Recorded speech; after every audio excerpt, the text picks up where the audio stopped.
Today's IAS is IAS 37, provisions, contingent liabilities and contingent assets. First, what is provision? Provision is a liability. Provision is a what? Liability of uncertain timing or amount. As it is a liability, you need to know what is a liability. A liability is a present obligation arising from a past event. And provision is liability, that means provision is also a present obligation arising from a past event. If there is no present obligation, there is no provision. Now the next thing is contingent liability. What is a contingent liability? Either this is a possible obligation. What obligation? Not present.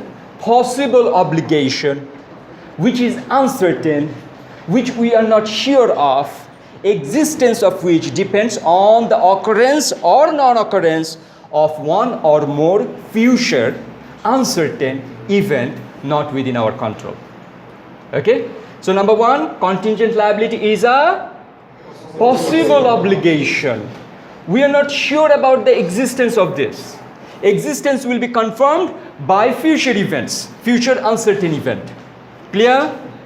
Number two, it can be a present obligation, but where outflow is not probable. You already have an obligation, you know that. But what is the chance of outflow? Maybe you need to pay a fine, but what is the chance of paying fine? Maybe it is 5%, 10%. Outflow is not probable. That is again contingent liability. Clear? The amount cannot be reliably measured right now. Yeah, third thing. You have a present obligation, maybe the outflow is probable, but how much you need to pay? You cannot reliably estimate that figure. Once again, it will be a contingent liability, okay? These are the attributes of contingent liability. If you find any of this, then it should be treated as contingent liability. The first attribute, existence of obligation, is uncertain. If you find that attribute, this is not provision, this should be contingent liability. Second attribute, outflow is unlikely, right? Then once again, this is contingent liability. Another attribute, you cannot reliably estimate the amount. Once again, this is contingent liability, not a provision. So what are the attributes? Number one, uncertain. Number two, outflow is not probable. Number three, outflow cannot be reliably measured. Now, types of obligations. There are two different types of obligations, legal or contractual obligation and constructive obligation, right? Legal or contractual obligation, this is very easy to understand. Something is required by law, that is a legal obligation. You have made a contract with someone, you have sold some laptops with warranty, so you have contractual obligation to your customer. Very easy to understand. And there is another type of obligation that is called constructive obligation. This constructive obligation arises from past practice or present statement that creates expectation in the mind of third party. What is created? Expectation in the mind of third party. Because of what? Your past practice. Because of what? Your present declaration or statement, okay? Here we have examples of constructive obligation, right? You can have established past practice that is well known to the third party, well known to the stakeholders of the company, well known to the customers of the company. Because of that fact, expectation is created in the mind of the third party, right? Then you will have to create provision unless you explicitly deny this. Say for example, you sell a certain type of thing, no warranty is there. However, if some customer returns the product within 5 days, 7 days with major fault, you normally take the return. This is established past practice. You are doing this for many years maybe. This is well known among your customers. So the expectation is created in the mind of the customers. You need to create provision. Though you do not have any legal binding, though you do not have any contractual binding with anyone. If you deny it explicitly, no, from today, we will not take return. Done. Your obligation will be over.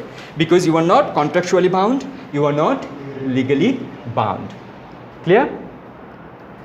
Then, constructive obligation that arises from a statement or declaration. Maybe in your organization, you are going to take some programs, reconstruction programs, right? Some guys are going to lose job. Some guys are going to get promoted, right? And that is declared in front of the employees, in front of the stakeholders, and valid expectation is created in the mind of the third party. Once again, you will have to create provision. Okay?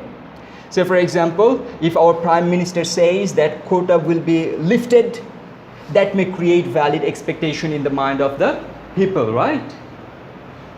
Like that. That is a constructive obligation. Clear? But we are not legally bound, we are not contractually bound, so we can deny it later. If we deny it, our obligation will be over. Understood? Fine. Recognition of provision. There are certain criteria. If these criteria are met, provision will be recognized. Number one, we must have to have a present obligation arising from a past obligatory event. What? Present, today, right now, you have an obligation arising from a past event. Outflow must be probable. Outflow must be probable. And number three, the amount is reliably measurable. So three conditions. What are those? Number one, present obligation arising from past event. Number two, outflow is probable. Number three, reliably measurable. If any of these conditions is unmet, anyone, then it will become contingent liability, right? In order to be provision, all three must be met. Nice. Next, measurement of provision. Provision may relate to an one-off event, or it may relate to a number of events. That is called pool of events or population of events. Example, if you sell laptop computers with 2 years warranty, you are not selling to one customer, you are selling this laptop computer to many customers. Once again, your warranty provision relates to a pool of events, right? Many events. On the other hand, there can be some sort of provision that relates to one-off event. Say for example, your company damaged environment. It damaged environment in a particular place, contaminated sand, soil or water in a particular place, right? Once again, you need a provision, but this provision relates to one single event. Now, measurement of provision that relates to one-off event. We need to exercise our judgment and find out the best estimation. Based on the best estimation, we will recognize our provision. When? If there is one-off event, single event. When our provision relates to many events, we need to calculate expected value. And based on expected value, we need to create provision. Clear, guys? So, provision relates to one-off event. How to measure provision? Best estimation. Provision relates to pool of events. How to measure provision? Expected value. Once again, provision relates to one-off event. How to measure? Best estimation. Relates to pool of events. How to measure? Expected value. EV. You know how to calculate EV? EV equals to sum of probability multiplied by outcome. Now discounting. Whenever time value of money is material, right? Our amount should be discounted back to their present value. And for that, we need to use a discount rate. And this discount rate is going to be market assessment of time value of money is specific to the risk of the provision. Market assessment, once again, you know that, right? If market assessment of time value of money is specific to the risk of your provision is not available, not obtainable, then use alternative rates such as borrowing rate, incremental borrowing rate, WACC, etc. Right? Same kind of guideline as like IAS 36. Here, so provision is recorded in present value. In present value. That is your next measurement guideline. Next one, unwinding. Right, say for example, after 1, 2, 3 years, you need to pay $132 million because of something. Maybe because you have contaminated the land or water because of that. You need to record provision at present value, discount it back. Right? Then after discounting, as time passes, you need to increase this amount every single year. First year, increase it by like 10%, it will become 110. Second year, again increase it by 10%, it will become 121. Third year, again increase it by 10%, it will become the future value 132. Initially, you record 100, then gradually the amount increases every single year. Increment that amount using the original discount rate. Increment the amount using original discount rate. Clear? This is called unwinding of discounting. Winding means this. Clear? Understandable? Yes, awesome. Here we have a question, simple practice question. What is the expected cost of repair? Parker Co. sells goods with a warranty under which customers are covered for the cost of repairs of any manufacturing defects that becomes apparent within the first 6 months of purchase. The company's past experience and future expectations indicate that the following pattern is likely a pattern of likely repairs. Percentage of goods sold, defects, type of defects, and cost of repair in $1 million. How we are going to measure this provision? You need to answer that question first. What is IAS 37 principle? If provision relates to one-off event, best estimation. If provision relates to pool of events, expected value. This time, exercise your judgment whether this provision relates to one-off event or pool of events. It relates to pool of events. So our measurement should be based on expected value.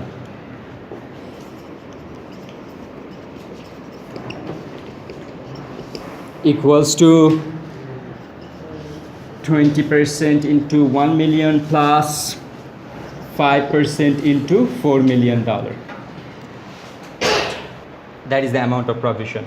This is how we calculate expected value. Expected value equals to sum of probability multiplied by the outcome.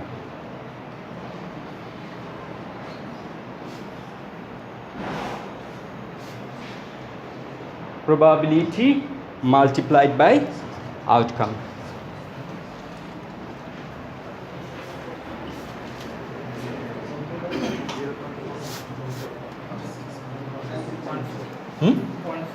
Okay, fine.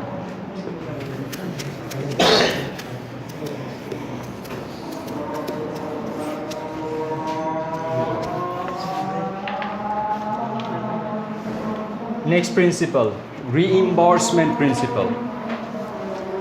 For example, you have done something bad to someone else.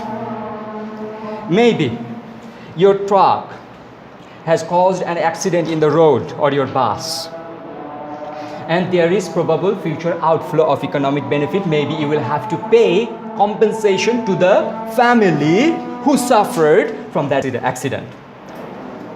You need to create a provision, right? Against this provision, there can be some sort of reimbursement. Maybe government said, I will cover some of the cost. You will have to pay 20 lakh, 40 lakh, because 2 persons are killed. Government said, I will reimburse, give you some portion of that money. Or maybe you have an insurance. Insurer said, I will give you some portion of that money. Or maybe you have a grantor. Grantor said, I will reimburse some portion of that money. Okay? In this situation, you cannot reduce your provision. Your provision should be full, 40 lakh. It cannot be reduced by the reimbursement. Someone is giving you 15 lakh. you cannot reduce this provision. Clear? Number one principle. Number two principle, the reimbursement that you are going to receive should be treated as a separate asset. What? Separate asset. If it is virtually certain. If it is virtually certain. Condition is that if it is virtually certain, you are sure that you are going to receive it. And that is a separate asset that cannot reduce the provision. Clear? And that separate asset should not be more than your provision. It should be either equal or lower. It cannot be more than the provision. Did you understand, everyone? Easy? Good. Now the next thing, subsequent treatment of provision. Use provision only for the purpose for which it was created in the first place.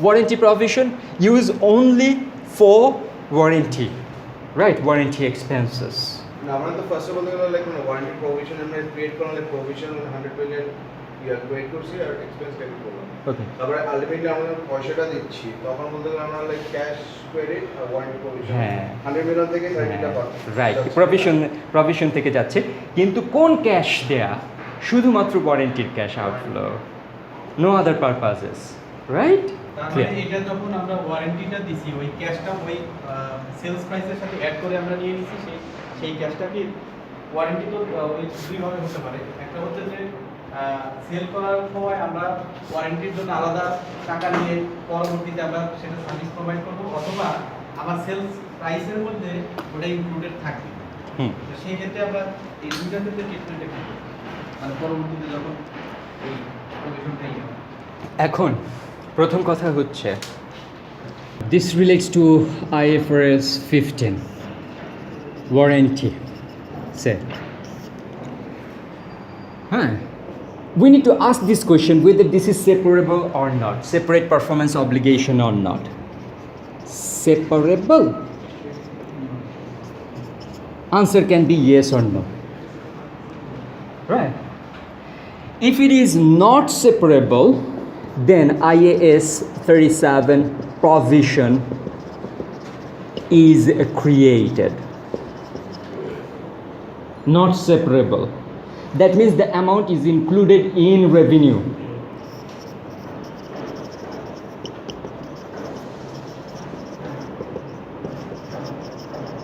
Because we couldn't separate it out. That's why we have recorded whole amount as revenue at the point of sales. But we have an obligation, warranty obligation. For that, we record separate provision under IAS 37 and this treatment will be applicable.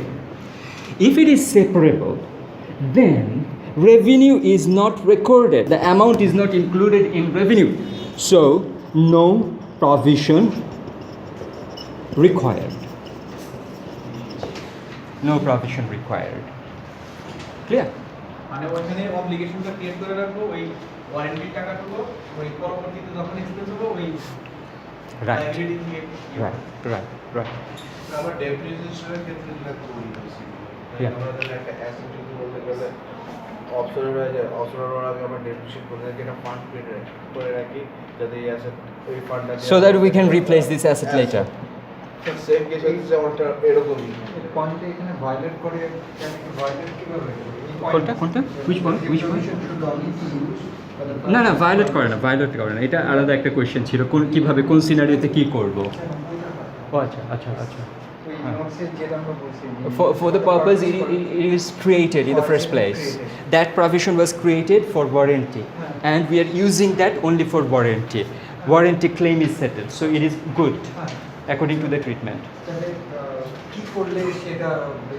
Violet করতে পারে যেরকম ওয়ারেন্টির জন্য provision করেছি environment কন্টামিনেশনের জন্য we didn't create any provision we have paid like $10 million for environment contamination cash credit করলাম আর এই প্রভিশনটাকে debit করলাম that cannot be done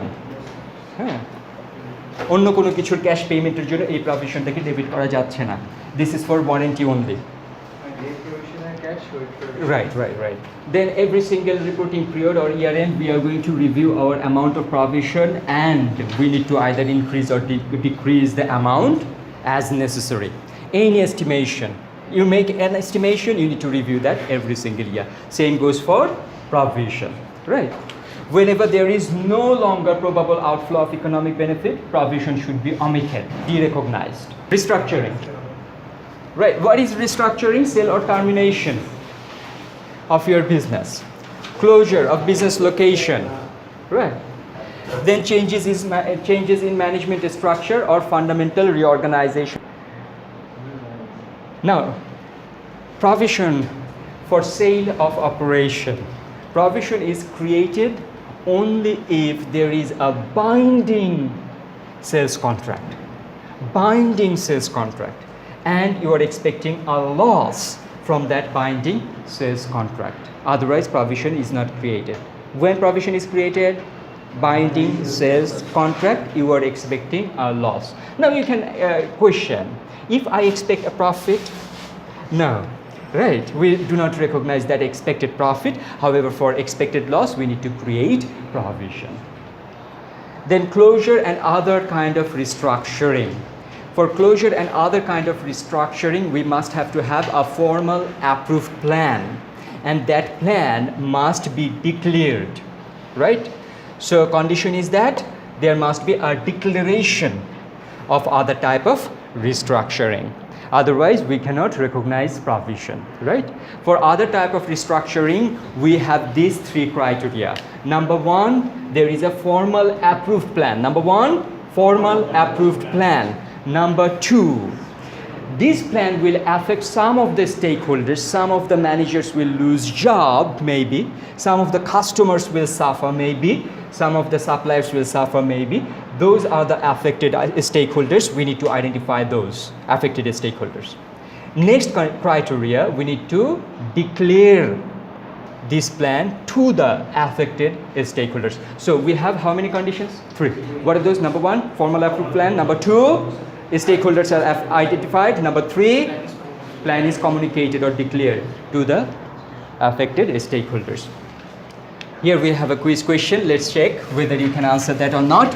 Whether provision should be recognized for the above issues. We have 4 issues.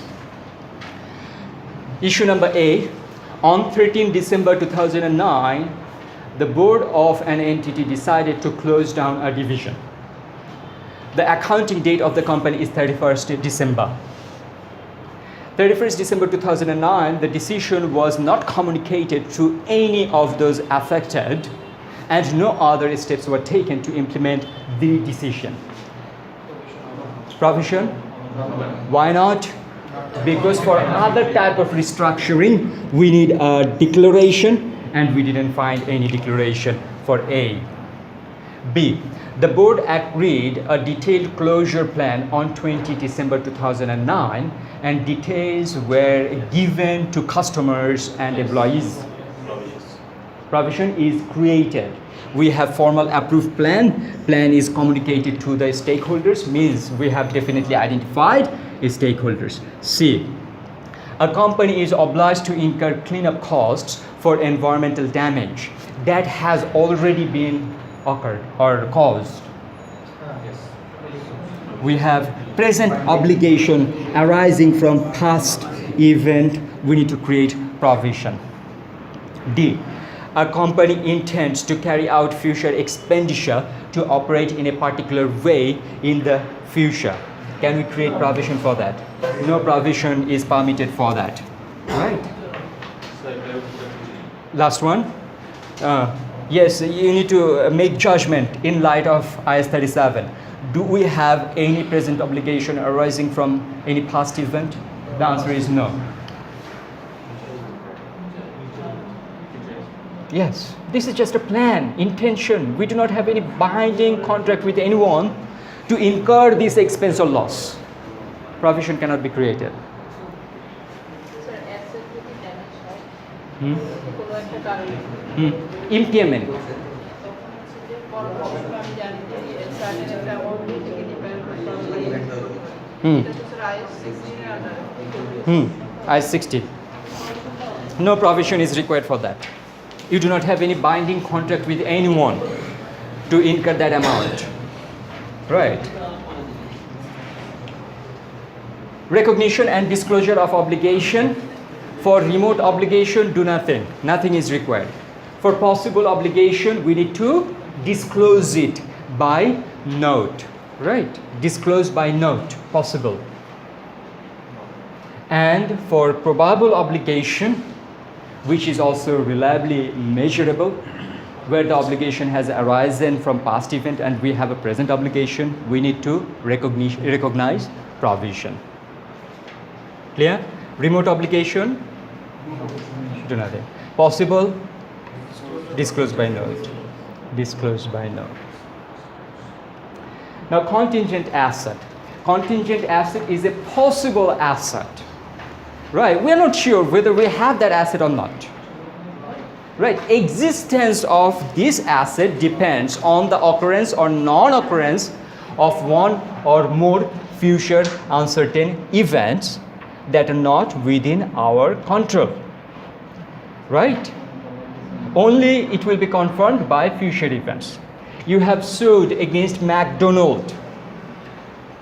Right? Because by eating McDonald's, your health is impaired. That's why you have sued McDonald's. Do you have an asset? Maybe you will receive some fine or not. Existence of this depends on future uncertain event, that is the verdict of the court. This is contingent asset. Right? I have already given an example. This is another example. Maybe you have insurance. Maybe you will receive something from the insurance company because of this fire damage. May or may not. Right? Insurance company will carry out an investigation first. After that, this claim will be decided. So once again, this is a contingent asset. Right? Contingent asset. We cannot recognize contingent asset. We can recognize asset only if it is virtually certain. Only if it is virtually certain. At that point, it will no longer be a contingent asset. Rather, it will be treated as an actual asset. Once again, this is review of contingent liability or provision. Right? We are not going to offset our asset and provision. No offsetting. If we have an asset, that should be a separate asset. If we have a provision and an asset arising from the same event, what was our example? Accident, road accident. You need to pay 40 lakh. You need to create a provision for 40 lakh. Someone said, say for example, government said, it will reimburse a part of that. You have an asset. That asset is a separate asset if it is virtually certain. And that asset should not be more than your provision. Clear? Understandable, I believe. Easy. Disclosure and recognition of asset. Once again, for remote asset, for possible asset, we do not need to do anything. If the asset is probable, in that case, we are going to disclose it by note. Probable asset. Only probable asset. Right? When it is virtually certain, then we recognize this asset. Virtually certain. Clear? Clearly understandable? Other issues like future operating expenses, losses, we do not recognize any provision. No provision is recognized, right? But provision is recognized for onerous contract. You have already a contract with some party and you are expecting a loss from that contract and you cannot avoid that contract, that is onerous contract. In that situation, you can recognize a provision. Otherwise, for future losses or expenses, you cannot recognize a provision. For future loss, can we recognize provision? When we can recognize provision? If the loss is binding by a contract with third party that you cannot avoid. So you need to weigh both the benefit that you are going to receive from the contract and the cost that you are going to incur for that contract. If cost is higher, then you are incurring a loss. It's not like you are paying someone some money. Say for example, you have binding inventory purchase contract with someone And under that contract, you need to pay $50 million to someone to buy something. Are you going to recognize provision? No, because you need to weigh both the expense, 50 million you need to pay, and the benefit. You are going to receive inventory, right? So there is no loss from this contract. No provision is created. I hope you have understood this, right? You have a contract under which you are going to make a loss, and you cannot avoid that contract. Non-cancelable. You have made that contract, after that it became onerous. It may happen. Say, for example, you have taken a lease to stay in a building for like 2 years. Okay, after 2 years, maybe 1 month before 2 years, you have found another building and you have moved to that building. Now you are paying 1 month's rent for the previous building. 1 month's rent must be paid because that contract is not over, though you have moved to another apartment. Do you understand that? Yes. Right. So 1 month's rental expense is paid for FAO. You didn't receive any benefit. You didn't stay in that apartment for last 1 month. That contract became onerous.